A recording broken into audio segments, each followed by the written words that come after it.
photography went digital, an entire generation of photographers skipped something. They learned to photograph, they learned editing software, but nobody taught them how to properly frame a portrait, how to take something from a file on screen to something finished archival and hanging on a wall for the next 50 years. I was just like you.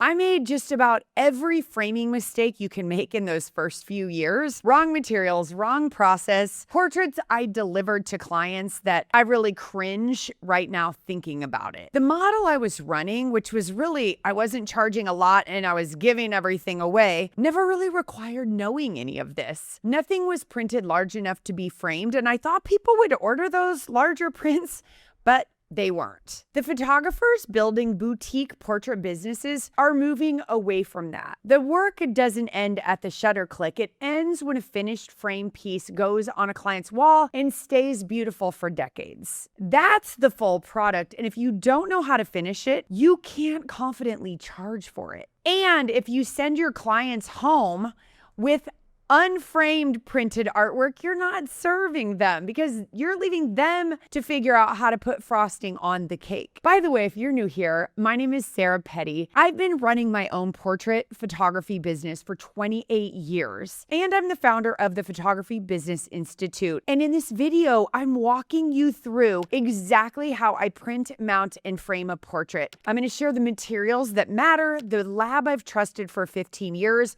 and what I wish someone would have taught me on day one. Years ago, when I was trying to learn framing, I was at a local frame shop when a mom and her two tall, almost grown teenagers walked in. She had a large printed picture of them when they were babies, and she was super upset because she took it out of the paper it was wrapped in, and acid had creeped up the image and it was all over their faces. You've seen that where it's all yellowed and brown and you can't even see their eyes. And Photoshop was newer at this time, but if you don't have faces, you can't retouch that. And again, AI can do that, but it's still not them. It's still making it look kind of like them. And because the framing materials she used weren't archival, the portraits of her little toddlers that were supposed to last a lifetime hadn't even made it 15 years because they were being destroyed from the inside out. I knew I was going in the right direction by committing to archival materials at that point. Did it drive up my prices even way back then? Yes, of course it did. But the clients who came to me were so appreciative. And now, think about it, 28 years later, they're probably really grateful. I hope they are. I have a client who ordered a very large framed painting. It was a canvas painting. So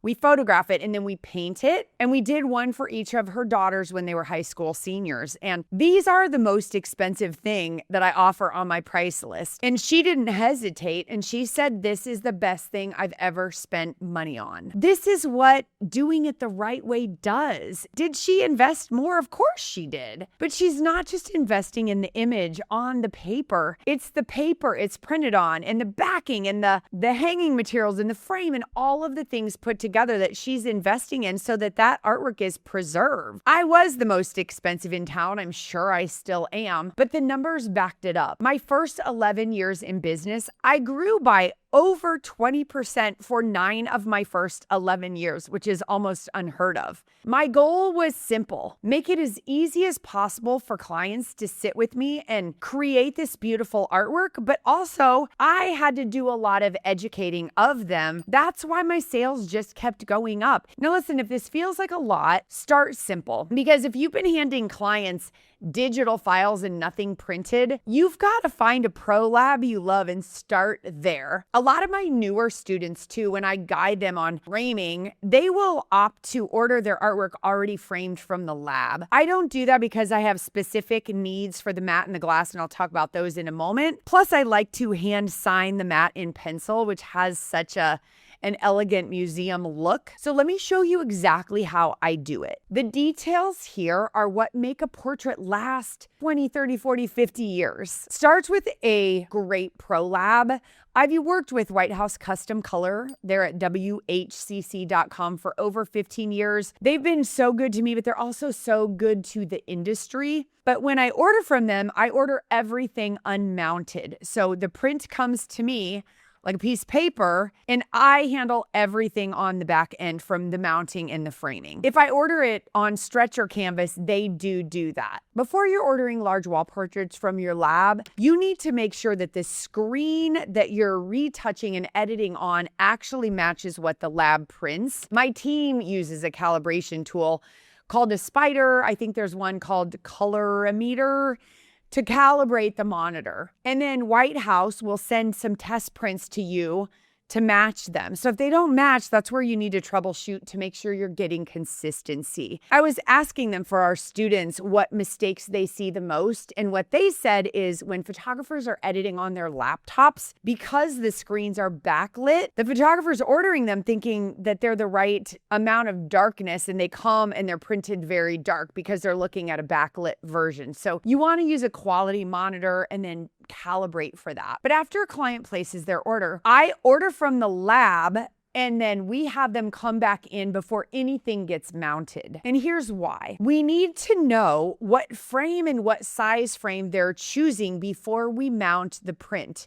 Because here's something most photographers don't know. The proper way to mount and frame artwork is to mount the art on the size board of the frame, not the print. This is very important, and a lot of photographers get it wrong. For mounting, because we do that ourselves, we use a heat mounting press to adhere the art to the board. No Scotch tape. Scotch tape is full of acid, and you'll pay the price later. For the mat, I only use 100% rag mat. That means it's 100% cotton. There's no acid. And here's the big lie that is surprising. When you hear something called acid-free mat, they actually have acid in them. The label is so misleading and such a lie.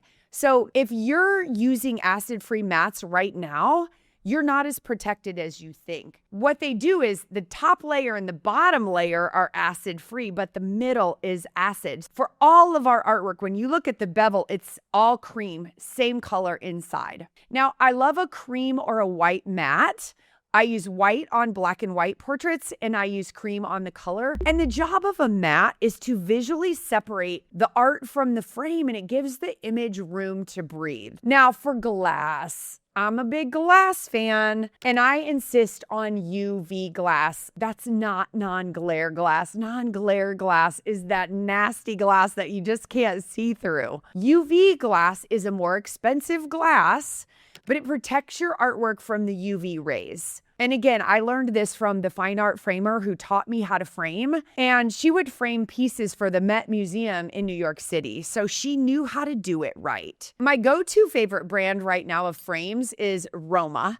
They are Italian. They're more expensive, yes, but they're gorgeous. They have a really fun line of whimsical soft silver frames that all look great together. So they're companion pieces. If the portrait is going on canvas, that's a bit of a different path. I personally love a gallery wrap because it's mounted on a stretcher board, so it sticks out from the wall and it gets hung unframed. So that breaks up someone's home from having everything presented in the same way. An 8x10 framed hanging on the wall just doesn't do that piece of art justice. So I encourage my clients to pick fewer, bigger pieces.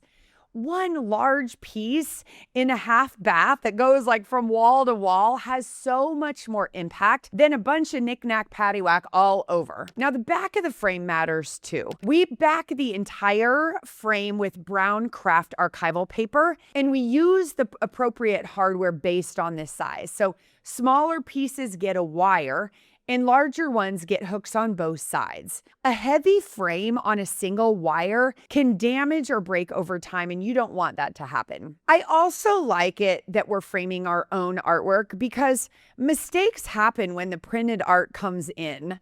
We've had some sloppy editing errors from a stray hair or a stain on someone's shirt or issues in the background that we just didn't notice, well, we always fix them. One time a client gave me her fireplace measurements and she said, I want it huge. I want it, just as big as it can be. So I just went to the largest frame we offer without double checking the numbers she gave me. She lives 90 minutes away, so we had to hire a courier to haul it down to her. And she left me a message on a Friday night. So I came in on a Monday morning and she said, Sarah, hey, we got the artwork. It's so beautiful. And she's like, but you're going to be bummed. She said, it's half an inch too big. Oh my gosh. And she said, I know you'll take care of us and you'll get it fixed, but I just want you to know I love it. She reached out in the spirit of partnership and we fixed it. I've even had a client set her framed art on top of her van, strapped her little baby in, got in her car and backed out, and all the frames fell off when she drove away. We fixed that too at no cost. This is why we charge profitable prices. We've never had to worry about saying yes to fixing a mistake, even if it wasn't our mistake. By the way, if you're finding this helpful, make sure to subscribe to my free weekly newsletter where I share other little strategies like this that can change the game in your business. I put the link in the description below for you. Now, knowing how to frame a portrait properly is only half of it. The other half is how you bring clients into that process from the very beginning. Here's the mistake I see all the time. Photographers who wait until the ordering appointment to explain everything make such a mess of everything. The UV glass, the rag mats, why archival materials matter. They dump it all at the end and the client goes into overwhelm. They get decision fatigue. They start saying things like, oh, can I just go home and think about it? And then you're leaving them messages and you're chasing them and a self-doubt builds up, all because you didn't have a process that served your clients. This is why I have a system with so many touch points, because we've got to educate clients throughout the entire process. Every touch point I have with them is a chance to teach them something. The first time they're my client, I talk about UV glass. I educate them about 100% rag mats and the difference between acid-free mats. I explain how I don't have a single printed image from my own childhood, and I want to make sure their kids don't have that same story. They get why it matters to me, and because they understand that, it matters to them too. Once I've walked someone through what archival framing really means, they're probably afraid to even walk into a Hobby Lobby and let some high school kid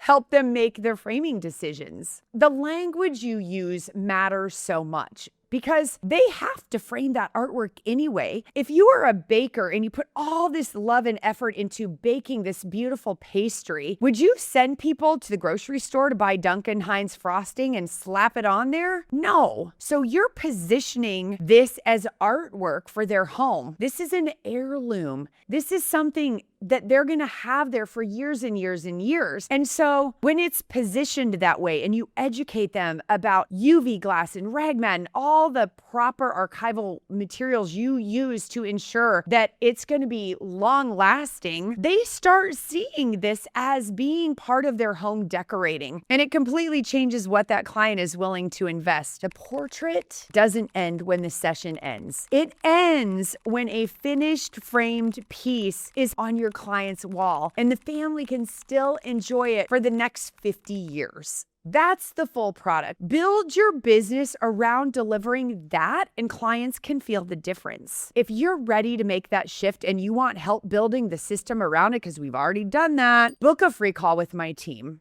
I'm sticking the link in the description. It'll take 15 minutes. We would love to talk to you.